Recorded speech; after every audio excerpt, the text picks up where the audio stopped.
오늘 말씀은 지난주와 같은 로마서 1장 29절로 32절 말씀을 보고요. 또 거기에 레위기 19장 9절로 10절 말씀, 이 말씀을 오늘 합독하도록 하겠습니다.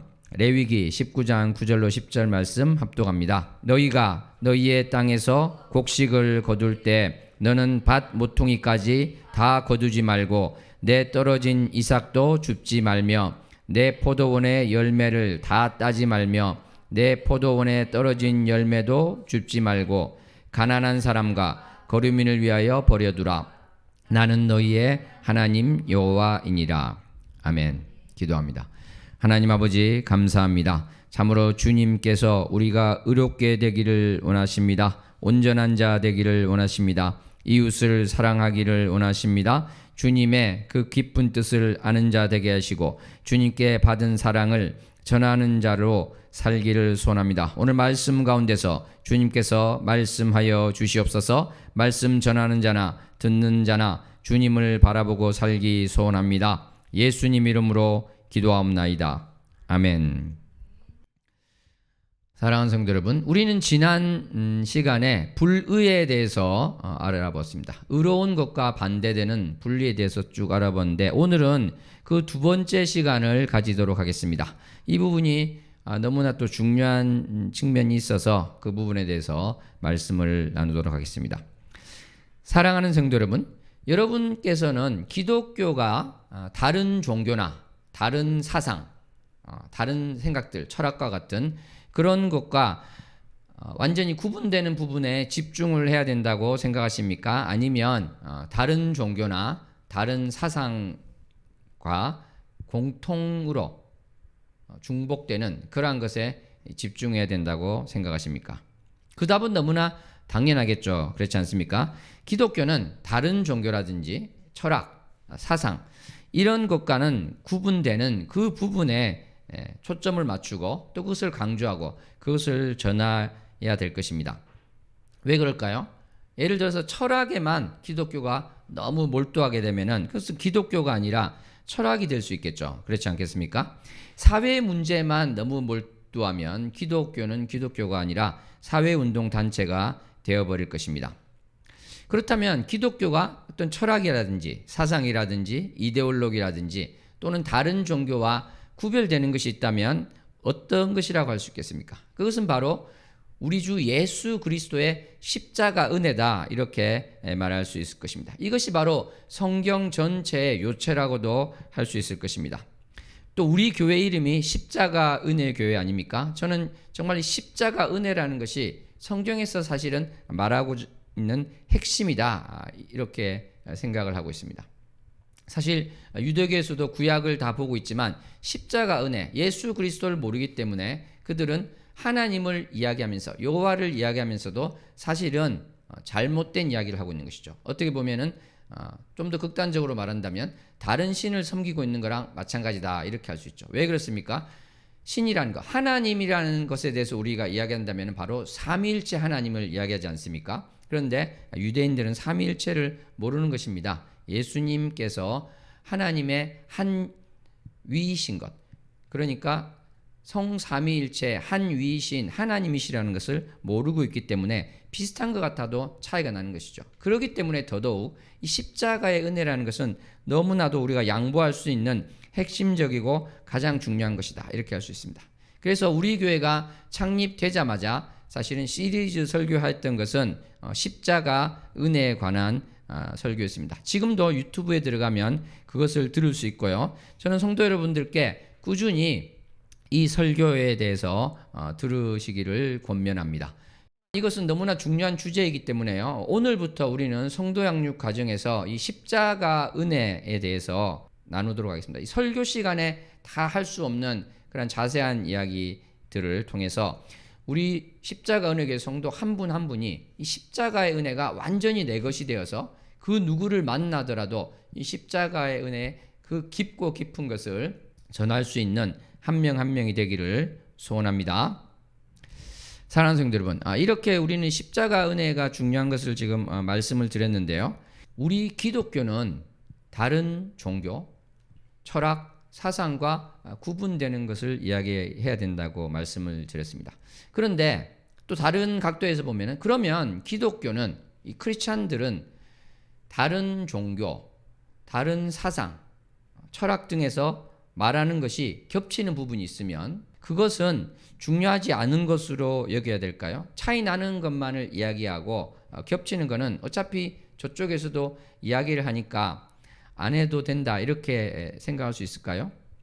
예를 들어서 하나 볼까요? 성경에서 우리가 황금률이라고 잘 알려진 마태복음 7장 12절 말씀에 어떤 말씀이 있습니까? 그러므로 무엇이든지 남에게 대접을 받고자 하는 대로 너희도 남을 대접하라. 이것이 율법이요 선지자니라 이 말씀이 있습니다. 이것은 우리가 황금률, 골든 룰이라고 해서 잘 알고 있는 내용인데 사실은 이 내용이 철학자 임마누엘 칸트의 정언 명령에도 나오고 있습니다.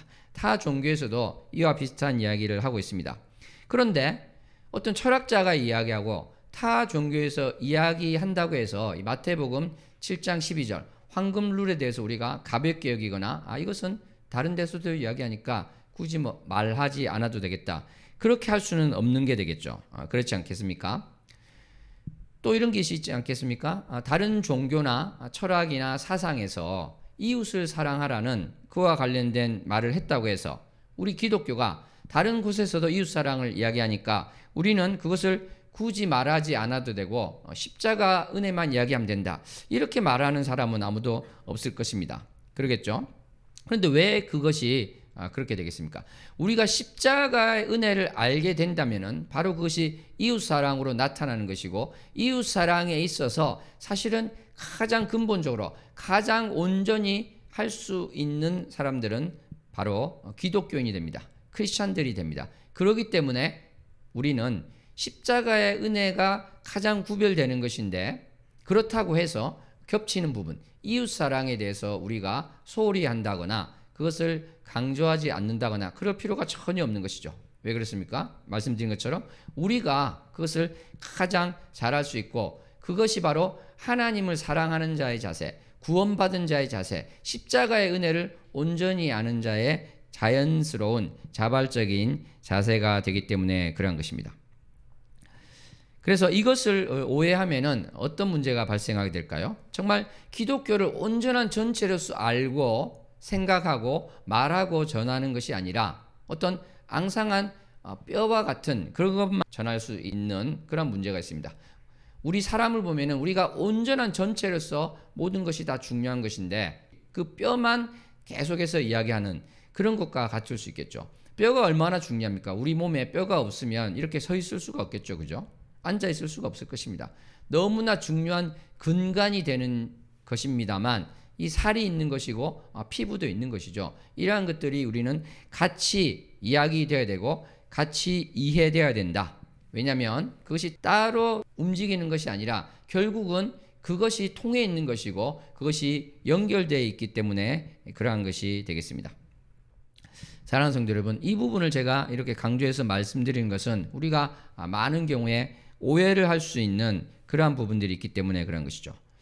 그래서 지난 시간에 불의에 대해서 말씀을 드리면서 그러한 말씀을 제가 비슷하게 드렸습니다만 오늘은 좀 더 자세히 그 말씀에 대해서 알아보았으면 좋겠습니다. 성경에서 나오는 이웃사랑 중에서 지난 시간에 말씀드린 불의와 관련된 부분을 보면은 여러 가지 말씀이 나오는데 우리가 구약에서 나오는 불의와 관련된 부분, 그러니까 의로워야 되는데 의롭지 못해서 불의하면 안 된다, 불의가 있어서는 안 된다는 그 관련된 것에 대해서 말씀하는 것을 보겠습니다. 원래 이 불의라고 할 때 법을 어기는 것, 그런데 하나님을 법을 어기는 것이 가장 큰 불의가 되겠죠. 그죠? 근데 하나님의 법이라는 것은 바로 또 어떻습니까? 구약 성경에 또 신약 성경에 다 나오는 것이라고 할 수 있겠습니다. 예를 들어서 출애굽기 23장에 보면은요, 악인과 연합해서 위증하는 증인이 되지 말라 이렇게 이야기하고 있습니다. 불의와 관련돼서 악인과 연합해서 위증을 하면은 그것은 정의를 굽게 하는 것이 되겠죠. 또 다수를 따라 부당한 증언을 하지 마라 이러한 말씀이 나오고 있는 것입니다. 이것이 비단 어떠한 법과 관련된 우리가 상식적으로 생각하는 법과 관련된 그 수준을 당연히 또 넘어서게 되겠죠. 예를 들어서 출애굽기 23장 4절로 5절을 보면은 원수의 길 잃은 소나 나귀를 보게 됩니다. 그러면은 하나님이 보시기에 의롭지 못한 것은 어떻게 될까요? 원수의 길 잃은 짐승을 볼 때 그것을 내가 그 원수, 내가 적대시하는 그 사람에게 데려다 줄 생각을 하지 못할 것입니다. 그런데 출애굽기 23장 4절에서는 그랬을 때 그 주인에게 돌려주는 것, 그 주인에게 데려가는 것을 이야기를 하고 있습니다. 또 5절에서는요. 미워하는 자의 나귀가 짐을 싣고 엎드려졌습니다. 미워하는 사람이 있으니까 그 나귀가 짐을 싣고 엎드렸으면 정말 고소하다. 하나님이 벌 주셨나 보다. 이런 식으로 하지 말라는 것이죠.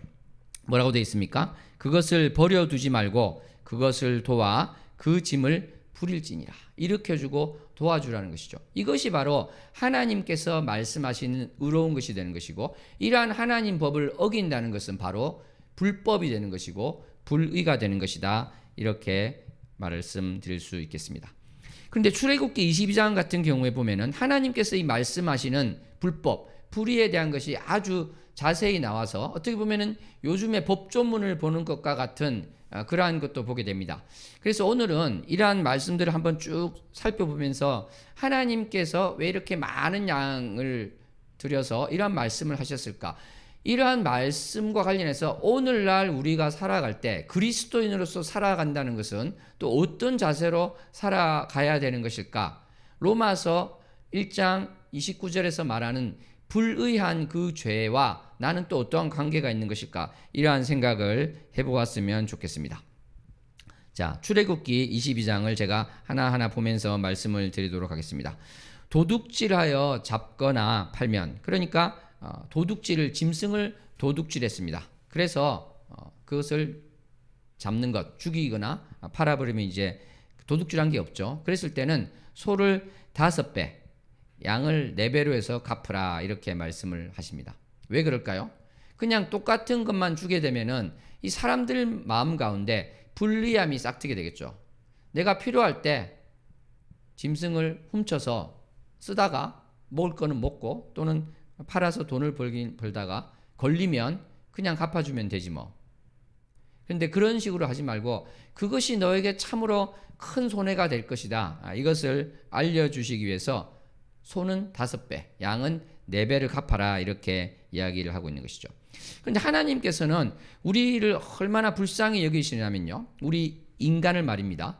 도둑은 죄를 지었잖아요. 그러면은 어떻게 보면 돌로 쳐 죽여도 될 것 같은데 하나님께서는 이 말씀을 하십니다. 밤에 도둑이 막 뚫고 들어와요. 그러면 그 주인이 두려워서 또는 경황이 없어서 그 공격을 하다가 그 도둑을 못 들어오게 하다가 돌로 쳐서 도둑을 죽일 수도 있을 것입니다. 그럴 수 있겠죠, 그죠?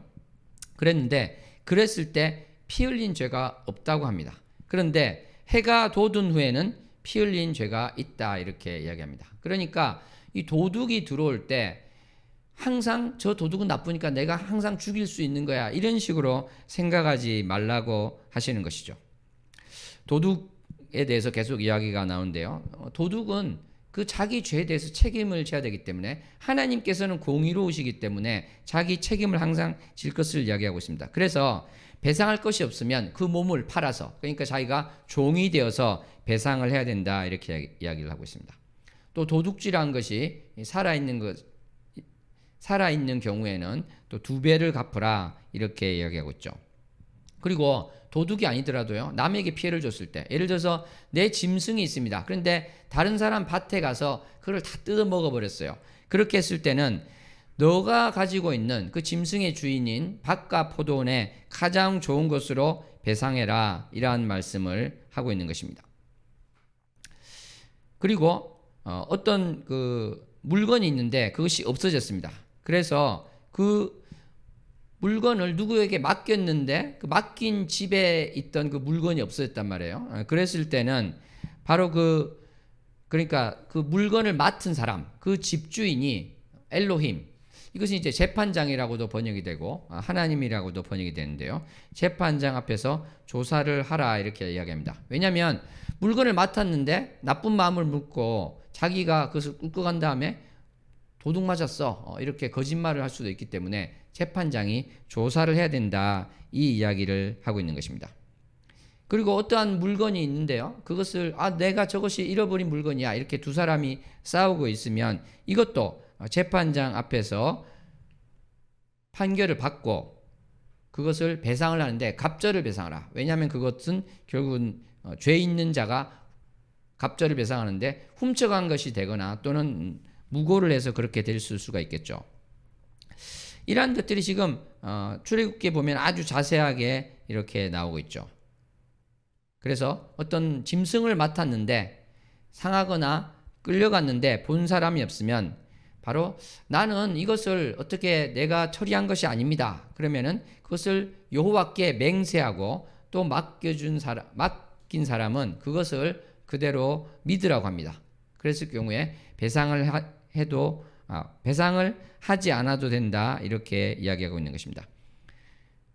그런데 정말 내가 주위에서 이 맡긴 물건을 제대로 다루지 못한 것이 아니라 어떤 짐승이 와서, 왜냐하면 자고 있는데 아무리 조심해도 그것을 날밤을 샐 수는 없으니까 짐승이 그것을 찢었다든지 이렇게 될 때는 관리를 소홀히 했다기보다는 어쩔 수 없는 상황이었다, 이렇게 된다면 배상을 하지 않는 그러한 말씀도 하고 있습니다. 그러니까 지금 제가 이렇게 아주 자세히 이렇게 출애굽기 말씀에 대해서 이야기하고 있는 것은 하나님께서 우리 인간들이, 우리 사람들이 겪는 여러 가지 일에 대해서 하나하나 의로운 길을 지금 이야기를 하고 계신다는 것이죠. 그러니까 이 의롭다는 것은 어떻게 보면 우리가 먹고 사는 문제, 살아가는 문제, 이것과 관련된 것을 상당히 말씀을 많이 하고 계신다, 이것을 우리가 볼 수 있게 되는 것입니다. 이러한 일반적인 도둑이라든지 빌려줬다든지 잃어버렸다든지 이러한 것들이 있겠지만은 사실은 가난한 자에 대한, 억압받는 자에 대한 말씀이, 하나님 말씀이 아주 많이 나오고 있습니다. 바로 가난한 자, 나그네, 과부, 고아로 대표되는 그 힘없는 사람들에 대한 말씀이 아주 많이 나오고 있습니다. 그런데 이 말씀을 하기 전에 우리가 이것을 한번 생각해 보았으면 좋겠습니다. 여러분 생각에는 어떤 철학이나 사상, 이러한 것이 가장 가난한 자를 많이 옹호한다고 생각하십니까? 가난한 자. 그러면은 어떤 분은 혹시 공산주의가 아닌가요? 이렇게 생각을 해볼 수도 있을 것입니다. 실제로 제가 브리테니커 사전을 찾아보니까 공산주의 항목에 대해서 칼 마크스가 한 주장을 요약해서 이렇게 소개하고 있습니다. 부를 바탕으로 부르주아 계급은 정부나 국가를 통제할 수 있으며 정부나 국가는 부유하고 힘있는 자들의 이익을 위해 가난하고 힘없는 자들에게 해를 끼친다. 그러니까 여기서 보듯이 칼 막스에서 시작된 이 공산주의는 기본적으로 가난하고 힘없는 자를 위한 이데올로기를 주장하였습니다. 그래서 공산주의 국가들의 그 국기를 보면요, 낫이나 망치 등이 상징으로 있는 경우가 많이 있죠. 킬링필드 하면 떠오르는 캄보디아의 폴포트의 크메르르주는 100만 명 또는 200만 명을 학살한 것으로 알려져 있습니다. 그 어느 정도로 했냐면요, 노동자 농민을 제외하고는 다 적대시해서, 예를 들어서 손바닥에 굳은 살이 있거나 안경을 썼으면 그게 죽임을 당하는 이유가 될 정도로 정말 말도 안 되는 일이 벌어졌던 것입니다. 이처럼 공산주의와 가난하고 힘없는 자들은 매우 관련 깊은 연관어가 되어버렸습니다. 그래서 이 사상의 영향을 받은 것이 아닌가, 이렇게 말하기도 하는 민중신학이나 해방신학도 사실은 여기에 너무 무게를 두고 있는 것이 아닌가, 이렇게 또 볼 수도 있겠죠. 사랑하는 성도 여러분, 그런데 공산주의자라든지요, 또는 민중신학, 해방신학이 노동자, 농민 등 가난하고 힘없는 사람들을 자주 이야기한다고 해서 우리 일반적인 기독교인들이요, 가난하고 힘없는 자들에게 우리가 마땅히 해야 될 부분에 대해서 이야기하는 것을 또 알레르기적 반응을 보이면서 쳐다볼 필요는 없을 것입니다. 왜 그렇습니까? 아까 말씀드린 것처럼요, 이구동성으로 어느 곳에서나 이웃사랑을 이야기한다고 해서 우리가 그것을 소홀히 할 수가 없습니다. 그들이 말을 하든지 그것이 중요한 것이 아니라 우리 기독교가 또 하나님께서 말씀하신 것이 이웃사랑이 중요하다고 하시면 그것이 중요한 것이 되는 것이죠. 그러므로 제 아무리 공산주의자가 가난하고 힘없는 자들을 자주 이야기한다고 해도 우리가 반드시 알아야 될 것은 진정으로 가난하고 힘없는 자들을 보듬어주고 도와주고 사랑하는 자들은 기독교인들이라는 것입니다. 바로 크리스찬이라는 것입니다. 사실 공산주의 정권은 어떻습니까? 가난하고 힘없는 사람들을 이용해서 독재 정권을 지탱한 것이지 진정으로 가난하고 힘없는 자들을 위한 그러한 정권이 아니었다는 것은 역사가 증명해주고 있는 것입니다. 사랑하는 성도 여러분, 다시 그러면 성경으로 돌아보겠습니다. 구약에서는 가난한 자에 대해서 어떻게 이야기를 하고 있습니까? 먼저 아주 일반적으로 나오는 것을 보기 전에 약간 예외적으로 하는 말씀을 먼저 보면요. 출애굽기 23장 3절에 이런 말씀을 하고 있습니다. 가난한 자라고 해서 그들에게 유리하게 판결해서는 안 된다는 말씀을 하고 있습니다. 편백되이 두둔하지 말라 이 말씀을 하고 있는 것이죠. 그러니까 가난하니까 재판에서도 힘이 없으니까 저 사람들 편을 들어주자. 그것은 사실은 정의로운 것은 아니라고 하는 것입니다. 또 반대로 어떻습니까? 가난한 자라고 해서 정의를 굽게 해서는 안 된다는 말씀도 하고 있습니다. 사실은 이런 경우가 더 많겠죠.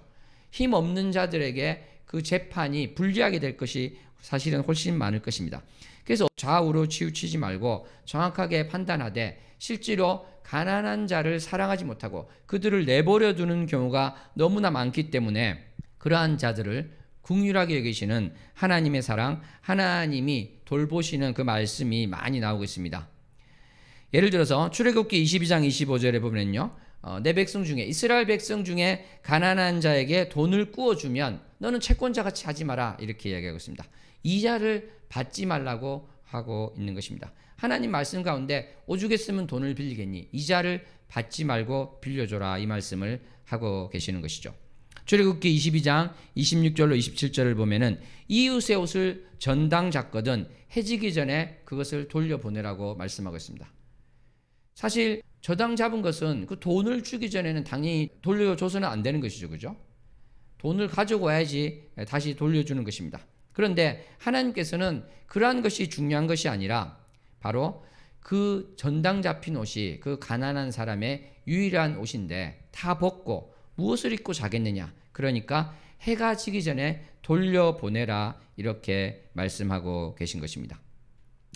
또 땅에 대해서도요. 6해 동안은 파종하는데 그래서 소산을 거두는데 7째 해는 갈지 말고 묵혀두라고 합니다. 왜 그런 말씀하실까요? 여러 이유가 있겠지만은 분명히 출애굽기 23장 11절에서 말씀하고 있는 것은 내 백성의 가난한 자들이 먹게 하라 이 말씀을 하고 계신 것이죠.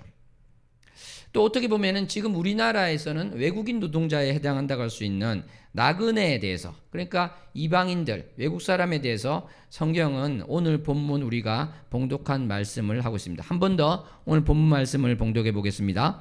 레위기 19장 9절로 10절 말씀입니다.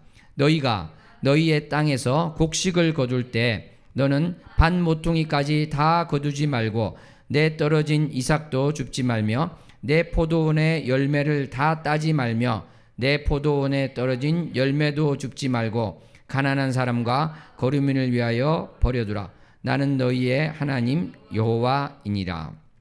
이 말씀 가운데 하나님께서 내가 너희 하나님이다 이렇게 말씀하시면서 한 것이 무엇입니까? 바로 곡식을 거둘 때 100% 거두지 말라는 것입니다. 모퉁이에 좀 남겨두라는 것입니다. 남겨둬서 가난한 사람들, 나그네가 먹을 수 있게, 고아와 과부가 먹을 수 있게 해라는 것이죠. 그리고 이삭이 떨어지지 않겠습니까? 곡식을 거두다 보면 그것도 줍지 말라는 것입니다. 그냥 내버려둬서 가난한 사람들이 그것을 먹을 수 있게 해라.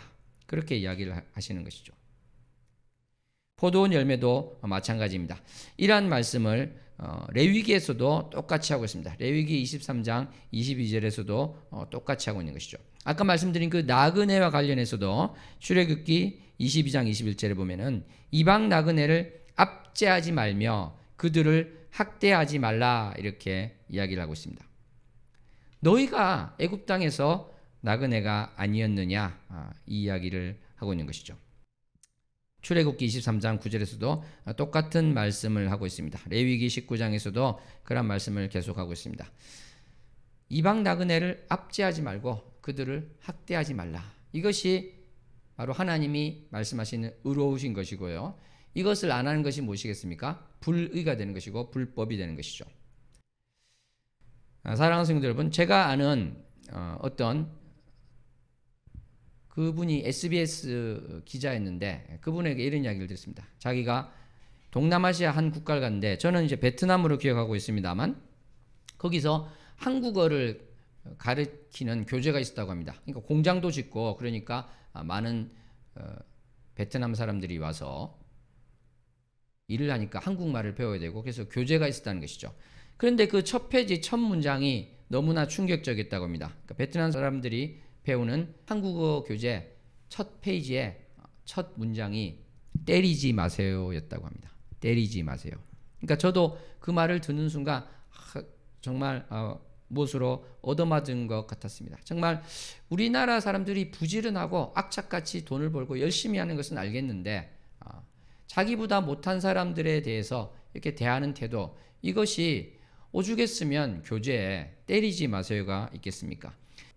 몇 해 전에 동아일보에서 그러한 또 기획 기사를 쓴 적이 있었는데요. 고려인들이 우리나라에 많이 와 있습니다.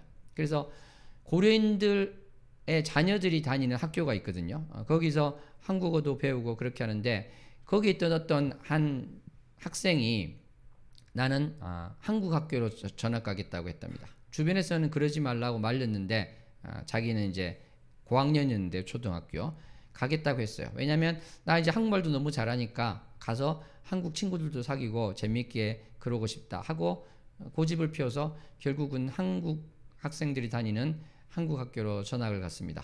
무슨 일이 벌어졌을까요? 왕따를 당했습니다. 아무도 말을 걸어주지 않고 혼자만 있게 됐죠. 그래서 얼마를 다니다가 결국은 자기 고향으로 돌아갔다고 합니다. 우즈베키스탄, 키르기즈스탄 그러한 동네에 살던 그러한 아이였습니다. 저는 이것을 보면서 정말 우리 사회는 여전히 이런 편견이 너무 심하고, 성경에서 말하는 그 나그네에 대한 우리의 태도가 어떠한 것인가를 보게 됩니다. 그랬을 때 우리 그리스도인은 이러한 것에 대해서 어떤 생각을 가지고 살아야 될 것인가, 이웃 사랑에 대해서 우리가 어떠한 태도를 가져야 될 것인가를 한번 생각해 보게 되는 것이죠. 나그네뿐만 아니라 전체 품꾼에 대한 이야기도 레위기 19장 13절에 보면은요, 이렇게 나오고 있습니다. 너는 내 이웃을 억압하지 말며 착취하지 말며 품꾼의 삭슬 아침까지 밤새도록 내게 두지 말며, 이렇게 되어 있습니다. 품꾼의 삭은 그 하루 벌어서 하루 먹는 사람들에게 그것을 꼭 주라는 이야기를 하고 있는 것이죠. 하나님께서는 안식일을 거룩하게 지키라고 말씀하십니다. 여기 대해서는 여러 가지 우리가 말씀을 드릴 수 있겠습니다만은, 오늘은 그 안식일 중에서 또 한 측면을 또 말씀을 드리도록 하겠습니다. 그것은 뭐라고 할 수 있냐면요, 출애굽기 23장 12절에 이렇게 되어 있습니다. 일곱째 날에 쉬는데 너가 일곱째 날에 안식일을 지켜서 일을 하지 않으면 너의 소와 나귀가 쉴 것이다, 이렇게 말씀하고 계십니다. 그러니까 너가 일 안 하는 것뿐만 아니라 너의 소와 나귀가 쉴 것이다. 하나님께서는 소와 나귀도 염려하고 계신 것이죠. 염려한다는 게 이제 우리가 말하는 그런 염려가 아니라 보살피신다, 이런 의미가 당연히 될 것입니다. 하나님께서 어찌 짐승에게만 신경을 쓰시겠습니까? 내 여종의 자식과 나그네가 숨을 돌릴 것이다, 이렇게 말씀을 하고 계십니다. 사랑하는 성도 여러분, 바로 이러한 것입니다. 하나님께서는요, 결국은 가장 힘들게 일할 수밖에 없는 사람들, 그 사람들을 정말 불쌍히 여기시고 긍휼히 여기시고 사랑하십니다. 그래서 이러한 말씀을 하면서 너희보다 못한 사람들, 너희보다 힘없는 사람들, 너희 수하에 있는 사람들을 사랑해라, 그들을 돌봐라, 이 말씀을 계속하고 계신 것이죠. 성경에는 이러한 자들이 바로 아까 말씀드린 것처럼 나그네, 고아, 과부 이렇게 해서 나타나고 있는 것입니다. 그래서 하나님께서는 그들을 정말 사랑하시는데 어느 정도로 사랑하시냐면, 너희가 고아와 과부에게 해를 끼치면 안 된다는 말씀을 길게 말씀하시면서 너희가 정말 고아와 과부에게 그렇게 한다면 내가 너의 아내가 과부가 되게 하겠다. 내가 너의 자식들이 고아가 되게 하겠다. 이러한 말씀까지 하고 계신 것입니다. 이렇게 하나님께서는 정말 약한 자들, 힘없는 자들을 불쌍히 여기시는 것입니다. 그래서 우리가 지난 시간에도 보았습니다만 사도행전 2장과 4절에 보면 어떻습니까? 바로 이 가난한 자들이 없게 되는 것, 자기의 소유를 가져와서 다 같이 나누고 필요에 따라 나누어 줌으로써 가난한 사람들이 없게 되는 그러한 일이 있었다는 것입니다. 참 아이러니한 것은요, 바로 서로 다 나누어서 필요에 따라 나눠주는 것. 이것은 어떻게 보면은 공산주의자들이 지금 그리고 공산주의가 한참 횡행했을 때 하던 말이었는데 이들은 사실은 진심이 아니고 어떻게 보면 결과적으로 겉으로만 그렇게 했다는 것을 알 수 있는 것이죠. 그런데 공산주의자들이 어쨌거나 겉으로 그렇게 주장하였던 그러한 것들이 가장 완벽하게 이루어진 것은 공산주의 국가가 아니고요. 어떻게 보면은 2000년 전 초대 교회에서 그랬다는 것입니다. 그러니까 사실은 우리가 어떤 예수 그리스도의 복음을 전할 때 가난한 자에 대해서 관심이 많은 분들이 있고 그래서 그러한 사회운동에 열심히 있는 분이 있다면 사실은 우리는 이러한 성경 구절을 보여주면서 당신이 그러한 가난한 자에 대해서 힘없는 자에 대해서 어떤 사회운동을 하려고 한다면 사실은 그것이 이미 2000년 전에 이루어졌고 그것을 그냥 어떤 이데올로기적으로 한 것이 아니라 진정으로 이웃을 당신의 몸처럼 나의 몸처럼 사랑하는 마음으로 한 것은 기독교가 유일하다. 이렇게 우리는 또 이야기할 수 있을 것입니다. 사랑하는 성도 여러분, 기독교는 참으로 모든 사람을 똑같이 여깁니다. 그 어떠한 철학, 그 어떠한 종교보다 가장 모든 사람을 똑같이 여기는 것이 바로 기독교다. 이것을 우리는 알 수 있을 것입니다. 철학을 보더라도요, 철인 정치해가지고 어떤 특출한 사람들이 나라를 다스려야 되고 그런 이야기가 얼마나 많습니까? 그런데 기독교는 이 사람을 볼 때 우리는 모두 다 죄인이었고 모두 다 똑같이 멸망할 위치에 있었는데 바로 우리 주 예수 그리스도의 은혜로 말미암아 구원받은 자이고 우리는 모두가 한 명도 빠짐없이 하나님의 형상으로 지어진 존귀한 자다. 이것이 바로 우리 기독교 크리스찬들의 자세이기 때문에 참으로 진정한 의미에서 차별이 없는 것은 어떠한 철학도 아니고요, 어떤 사회운동도 아니고요, 사상도 아니고 이데올로기도 아닙니다. 기독교밖에 없습니다. 기독교만이 유일하게 모든 사람을 차별 없이 바라보고 사랑하며 섬기고 존중할 수 있는 것입니다. 그것을 또 보여주는 것이 어떤 것이 되겠습니까? 구약이 어떻게 보면은 우리 복음의 그림자였다고 하면 복음의 실체가 드러난 신약에서 볼 것 같으면 바로 사도 바울은 종에 대해서 어떻습니까? 바로 종 이상으로 사랑받는 형제로 둘 자라고 이야기하면서 사도 바울이 참으로 노예, 종 이러한 자들과 친구가 될 수 있고 사랑하는 자가 될 수 있고 그러한 것들이 이제는 확실하게 하고 있는 것을 보게 되는 것입니다. 사랑하는 성도 여러분, 아까 말씀드린 것처럼 이 불의와 관련된 것, 하나님이 말씀하신 의롭다고 관련된 것이 이 사회적으로 되는 것에는 오늘 말씀드린 여러 가지 이러한 것들이 있습니다. 뭐 또 속이는 추 같은 것이 있겠죠. 어떤 무게를 잴 때 불의를 행하지 말라는 것은요, 추를 다르게 해가지고 어떤 사람이 올 때 예를 들어서 1kg를 줘야 되는데 요즘으로 하면은 800g을 주면서 1kg라고 속이는 그러한 장사를 하지 말라고 하는 것이죠. 사랑하는 성도 여러분, 오늘은 이렇게 하나님께서 우리 사람 사이의 관계, 사회적 관계 속에서 나타나는 의로운 것, 그 분리에 대해서 이야기를 했습니다. 그러면서 우리나라의 현실을 한번 살펴보았으면 좋겠습니다.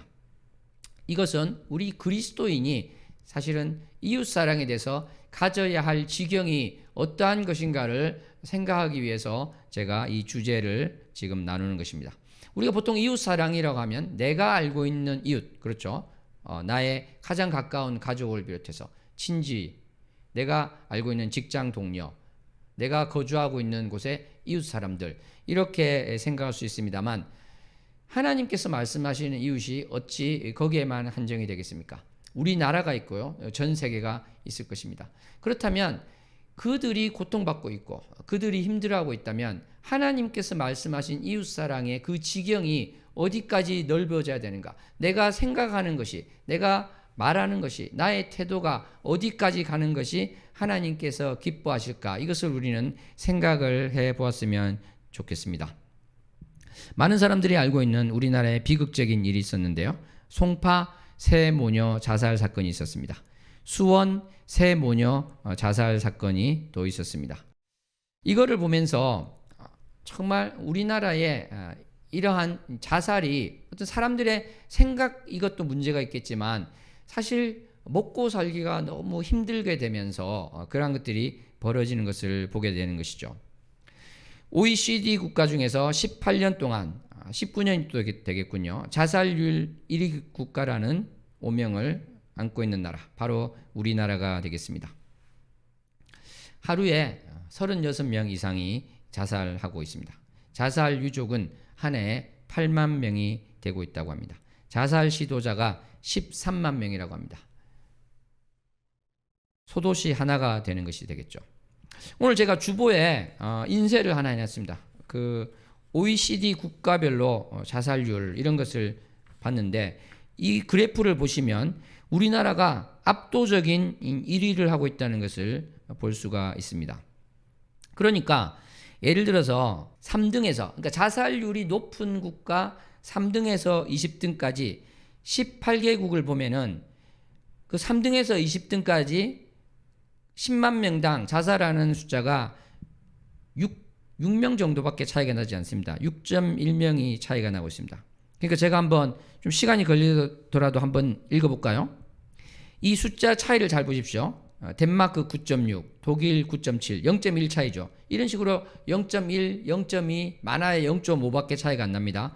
덴마크 9.6, 독일 9.7, 네덜란드 10.0, 아이슬란드 10.2, 캐나다 10.5, 스위스 10.6, 오스트리아 11, 체코 11.1, 폴란드 11.5, 러시아 11.7, 호주 12.4, 크로아티아 12.4, 라트비아 12.7, 핀란드 12.9, 에스토니아 13.6, 미국 14.1, 헝가리 14.8, 일본 15.4, 슬로베니아 15.7, 리투아니아 18.5, 한국 24.1. 여기서 보시면 3등에서 20등까지 6명 차이. 그러니까 뭐 0.1명, 0.2명, 0.3명 이렇게 차이가 나다가 3등하고 1등. 3등하고 1등이 우리나라잖아요. 그 차이가 무려 8.4명이 납니다. 3등하고 1등 차이가 8.4명이고요. 3등하고 20등 차이가 6.1명이에요. 그러니까 이게 얼마나 다른 나라와 비교할 때 현격하게 높은지를 알 수가 있습니다. 압도적인 1위가 되는 것이죠. 그래서 제가 또 정부 사이트에 들어가서 대한민국 자살률을 조사해 봤는데요. 그것을 그래프로 제가 옮겨 봤는데 2005년, 2010년에 아주 높았다가 지금 많이 낮아졌습니다만 그때 비해서는 여전히 높습니다. 그리고 가장 충격적이었던 것이 저는 이것이었던 것 같아요. 80세 이상의 자살률, 그게 이제 93년부터 통계가 잡혔는데 무려 120명, 130명까지 간 적이 있습니다. 지금은 낮아졌습니다만 60명이 넘고 절대 낮은 수치가 아니죠. 그렇지 않습니까? 60명. 지금 우리나라가 압도적인 1인데 24명이에요. 그죠? 그것이 어마어마하게 많은 것인데 80대 노인의 자살률이, 80대 이상 노인의 자살률이 60명이라는 것입니다. 너무나도 많은 분이 그렇게 되고 있죠. 우리나라 독거 노인의 비율, 그러니까 65세 이상인데 독거 노인의 비율이 21%가 넘습니다. 노인 빈곤율은 2020년 기준으로 43.4%로 OECD 평균 16.9%보다 높게 되어 있습니다. 그러니까 이 자살에는 여러 가지 이유가 있겠지만은 이러한 경제적인 문제도 너무 큰 것이고 결국은 개인의 문제로, 개인의 정신 상태로 돌릴 것이 아니라 사회적인 문제가 되는 것이고 우리 전체의 문제가 되는 것이고 우리가 거기에 대해서 생각하지 않고 거기에 대해서 남몰라라 하는 것은 결국은 집단적으로 죄를 짓고 있는 것이 된다. 이렇게 말을 할 수가 있을 것입니다. 또 제가 이 통계에서 좀 놀랐던 것이 남자가 여자보다 배 이상 많습니다. 우리나라의 경우에 10만 명당 기준을 볼 때 항상 20명 이상씩 많게 돼 있습니다.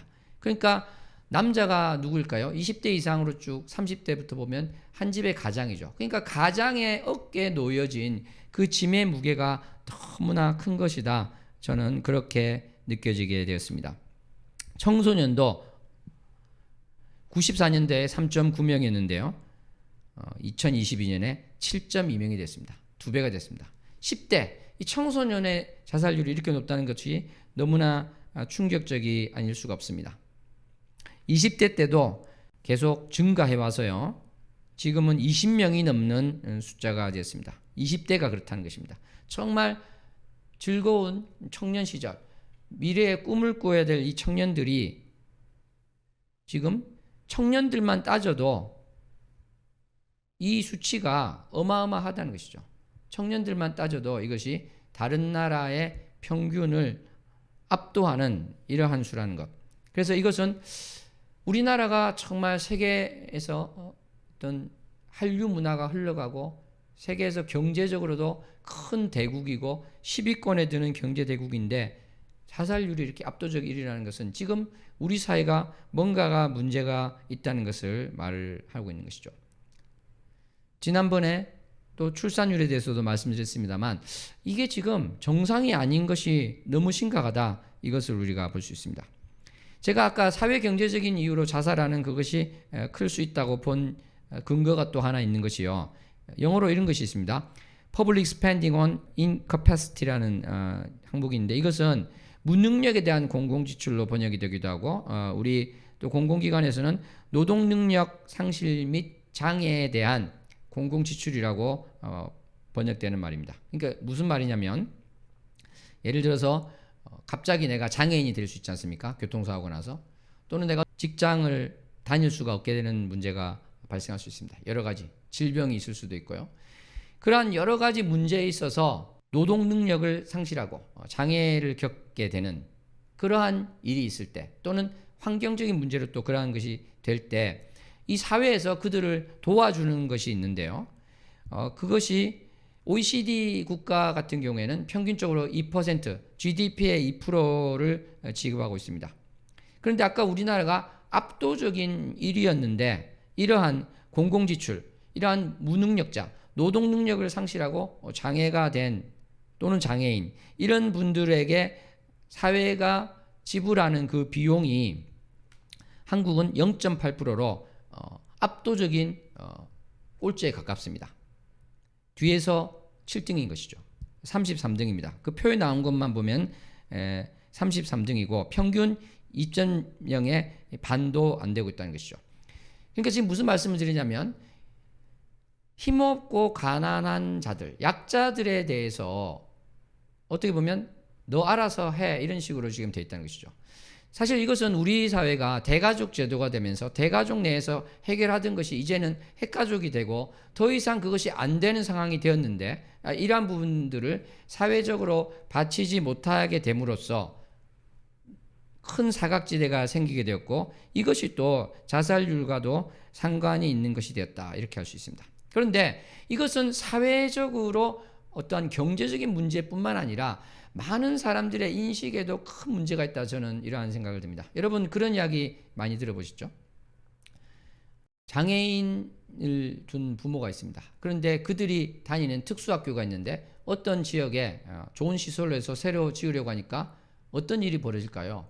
너무 감사합니다. 이렇게 힘든 장애인들이 우리 동네에 오게 돼서 우리가 그들을 보고 또 오며 가며 보살필 수도 있고 도움의 손길을 줄 수도 있겠습니다. 우리가 가서 봉사도 할 수 있겠습니다. 이렇게 했던가요? 우리나라가 그렇게 했습니까? 다 아시죠, 그죠? 왜 그런 혐오시설이 우리 동네에 들어오느냐? 아파트 집값 떨어진다. 시위를 하고 난리가 났습니다. 그래서 그 학부모님들이 장애아를 둔 학부모님들이 무릎을 꿇으면서 눈물을 흘리면서 받아주십시오. 이런 식으로 할 정도로 그렇지만 그것이 들어지지 않는 사회 이것이 바로 한국 사회라는 것이죠. 그 정도까지는 아니더라도 일반 학교에 보낼 수 있는 수준의 장애를 가진 부모님들도 항상 하는 말씀이 그것입니다. 같은 반에서 학부모들이 보이는 그 차가운 눈길과 경멸하는 말투와 태도, 이러한 것들이 너무나 힘들다, 이러한 이야기를 하고 있는 것입니다. 어떤 기독교 학교에는 그런 데가 있다고 합니다. 장애인인데 각 반에 장애인을 의무적으로 한 명씩 받는 것입니다. 그것도 그냥 지체 장애뿐만 아니라 이 정신적으로도 큰 장애가 있는 이러한 아이들을 받아서, 다른 학교에 가면은 놀림을 당하고 왕따를 당할 아이지만 그런 아이들을 꼭 반에 한 명씩 받아서 어울려서 서로 사랑을 나누고 도울 수 있도록 그러한 것을 하는 기독교 학교가 있습니다. 당연히 그 장애아를 가진 학부모님들은 그러한 학교에 아이들을 보내고 싶어 하겠지만 그러한 학교가 많지 않죠. 많지 않습니다. 그래서 정말 아이들이 따돌림을 당하고 친구가 없고 이러한 일들이 계속 벌어지게 되는 것이죠. 그래서 우리나라의 장애인의 삶의 질을 보면은요, 조사에 따르면 최하에 있습니다. 뒤에서 4등입니다. 뒤에서 4등. 이것이 바로 우리나라의 현실이라는 것이죠. 뭐 장애인뿐만 아니라 여러 면에서 이것이 드러나는데, 여성의 지위를 보면은요, 절대 치수에서는 아시아에서 1위예요. 아주 여성 지위가 높습니다. 그런데 상대적인 것, 그러니까 남자와 여자의 불평등이라는 그것으로 보면은 우리나라가 몇 등이냐? 102등입니다. OECD 회원국 중에서 또 뒤에서 3등. 불평등 지수가 제일 높은 세 나라가 되는 것이죠. 우리나라보다 불평등 지수 높은 것, 그러니까 여성의 지위가 낮은 곳은 일본하고 터키뿐이라고 합니다. 사랑하는 성도 여러분, 한국이 정말 OECD뿐만 아니라 전체 156개국 중에서 102위를 기록한 나라. 그러니까 가난한 나라들은 전체 절대적인 지위가 여성들이 낮지만 남자 여자 차이가 별로 없이 다 힘들다는 것이에요. 근데 한국은 여자가 남자에 비해서 상대적으로 더 힘들다, 이제 이런 말씀을 드리는 것입니다. 이것도 하나님 보시기에 의로운 것이 아니다, 이렇게 우리는 볼 수 있을 것입니다. 사랑하는 성도 여러분, 아까 제가 서두에 그런 말씀을 드렸습니다. 다른 곳에서 이야기를 한다고 해서 우리가 입을 닫고 있어야 되는 것이 아니라 다른 곳에서 이야기를 하든지 하지 않든지 그것이 올바른 것이고 하나님께서 그것이 의로운 것이라고 하면 해야 된다, 그러한 말씀을 드렸습니다. 뭐 사교육비, 학교 내 괴롭힘, 이것도 상당히 지금 우리나라가 높은 것인데, 진위계수, 소득 불평등도 상당히 우리나라가 높은 수준입니다. 지금 아프리카에서는 진위계수가 엄청 높습니다. 그러니까 소득의 한 40% 정도가 먹을 것으로 되는 가난한 나라죠. 그런데 우리나라는 그렇지가 않잖아요. 우리나라가 거의 10위권 경제 대국이니까 그럴 것 같지 않은데, 저는 충격적인 이야기를 듣게 되었습니다.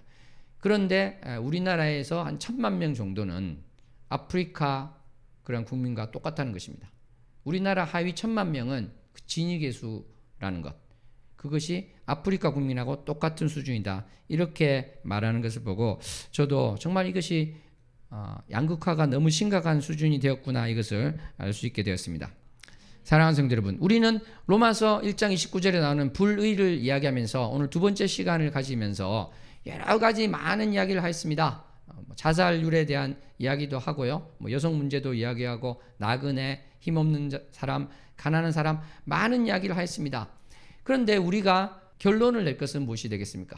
바로 우리가 예수 그리스도의 십자가의 은혜를 안다면, 멸망당할 나를 하나님의 그 사랑으로 건지신 그 사랑을 안다면, 내 몸과 같이 이웃을 사랑하라는 하나님의 그 명령과 하나님의 그 말씀을 내가 지킨다는 것이 바로 내가 알고 있는 이러한 개인적으로 알고 있는 것뿐만 아니라 바로 내가 살고 있는 이 사회, 우리나라, 이 전체에 대해서 내가 어떠한 마음을 품어야 될 것인가, 이것을 우리가 꼭 가져야 될 줄로 믿습니다. 나랑 너무 멀리 있어서 나랑 상관이 없고 내가 그것을 할 수 있는 것이 없다, 이것이 아니라고 생각합니다. 왜 그러냐면은 한국에 있는 모든 크리스찬들이 아까 말씀드린 여러 재반 문제에 대해서 마음 아파하고 힘들어하고, 정말 청년들이 취직이 안 돼서 자살을 하고, 우리 부모님 세대가 나이 든 그 어르신들이 자기가 요양병원에 가면은 그것이 자녀에게 힘이 될까봐 자살을 하고, 이러한 것이 너무나도 안타까운 일이다. 정말 나라에서 정책이 있다면 어떤 것으로 쓰이는 것이 마땅한 것인가, 이것을 모든 크리스찬 한 명 한 명이 온전히 할 때 이 나라는 바뀐다는 것입니다. 우리가 이것을 기도하고 이것을 알고 이것이 어떤 방향으로 가야 되는가, 이것을 할 때 이 나라는 바뀐다는 것이죠. 더 나아가서 전 세계에 있는 모든 크리스찬들이 이러한 생각을 하게 될 때 전 세계는 바뀌게 될 것입니다. 전 세계의 국방비, 참 지구를 7번이나 파괴할 수 있는 핵무기가 있는 이 모든 것을 포함하는 이 국방비의 2%를요 10년, 20년 이렇게 아프리카라든지 그렇게 먹을 것이 없어서 굶어 죽어가는 나라에 투자를 하면 딱 2%입니다. 전 세계 국방비의 2%만 투자하면 이 지구상에서 기근은 사라진다고 합니다. 왜냐하면 그냥 쌀이나 밀가루만 주는 것이 아니라 농지를 개간하고요, 농업 기술을 가르치고요, 비료를 만들고요, 그렇게 해서 이 지구상의 기근이 사라진다는 것이죠. 하나님께서는 우리가 이웃을 사랑하면 다 해결될 수 있는 문제를 주셨는데 바로 우리는 그것을 못하고 있는 것입니다. 이것은 탐욕이 또 되는 것이고, 또 주제로 말씀드린 불의에 해당하는 것. 어떻게 보면 우리가 집단적으로 죄를 짓고 있는 이러한 상황에 있다. 이것을 우리가 깨달을 수 있었으면 좋겠습니다. 참으로 우리가 우리 주 예수 그리스도의 사랑을 가지고 밖으로 나가기를 원합니다. 정말 힘든 곳에서 송파 세모녀 사건, 수원 세모녀 사건 중에서 정말 그렇게 목숨을 끊을 수밖에 없었던 그러한 힘든 것들을 바라보면서 주님, 내가 정말 기도하는 자 되기 원합니다. 그리고 내가 이러한 것들을 눈을 감는 자가 아니라 눈을 뜨고 바라보는 자가 되기 원합니다. 그래서 이러한 것들이 바뀌어지고 신음하는 자들이, 주님께서 참으로 불쌍히 여기시는 그들이 나와 같이 아무 문제 없이 살 수 있기를 원합니다. 이러한 고백을 할 수 있는 우리가 되었으면 좋겠습니다. 이러한 것을 통해서 참으로 믿지 않는 자들까지 바로 우리의 착한 행실을 통해서 하나님 아버지께 영광 돌릴 수 있기를 소원합니다. 기도하겠습니다. 하나님 아버지, 오늘 참으로 하나님의 공의, 하나님의 의로우심에 대해서 말씀을 나눴습니다. 특별히 이 사회적인 문제, 경제적인 문제에 대해서 바라보면서 이것이 내 개인과 무관한 것이 아니요 이 집단에 속한 내가 어떤 면에서는 같은 책임을 지고 있다는 것을 깨닫기 소원합니다.